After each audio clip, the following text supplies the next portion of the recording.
On July the 12th, 1962, a young band playing their first gig at London's Marquee Club. 50 years later, they're still going strong. They are, of course, the Rolling Stones, and in the past hour, Sky's Lucy Cotter has been speaking to Mick Jagger and Keith Richards about their golden anniversary. The band's frontman started by talking about how much things have changed as the years have gone by.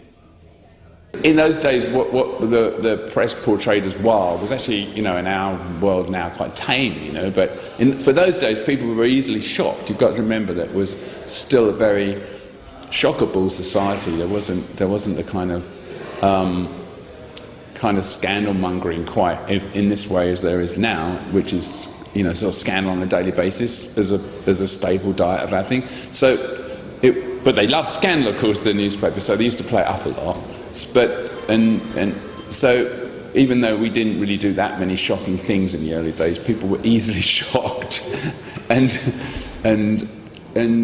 the way that show business was in those days was very narrow, and you were supposed to behave in a certain way, pretty much goody two shoes.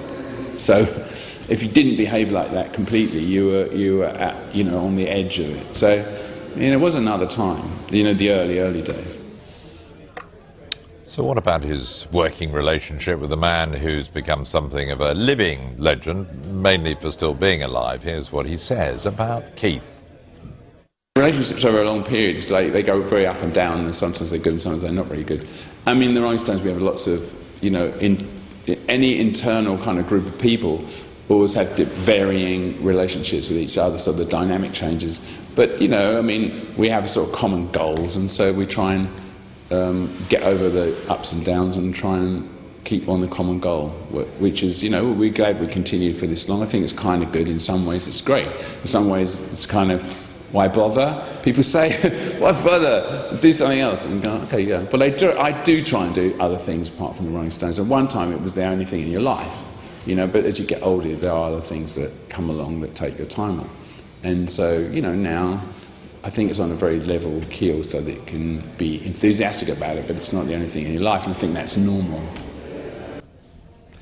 So, 50 years on, what about Keith, the man who was seemingly the inspiration for Johnny Depp's Jack Sparrow in Pirates of the Caribbean?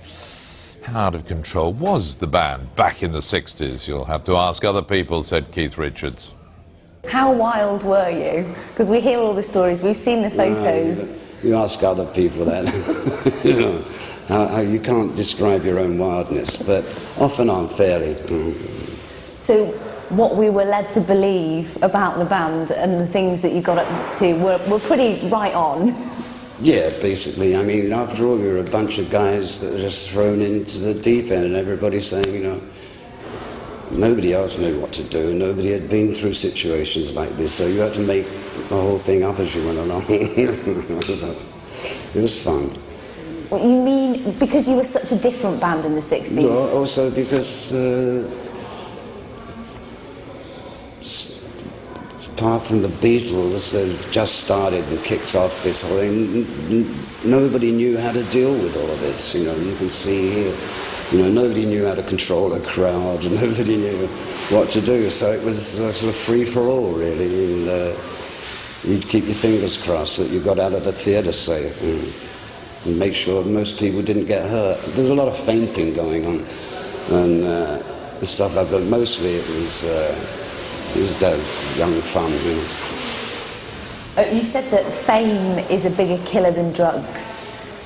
Yeah, it can be. I'm always being very careful not to be too famous.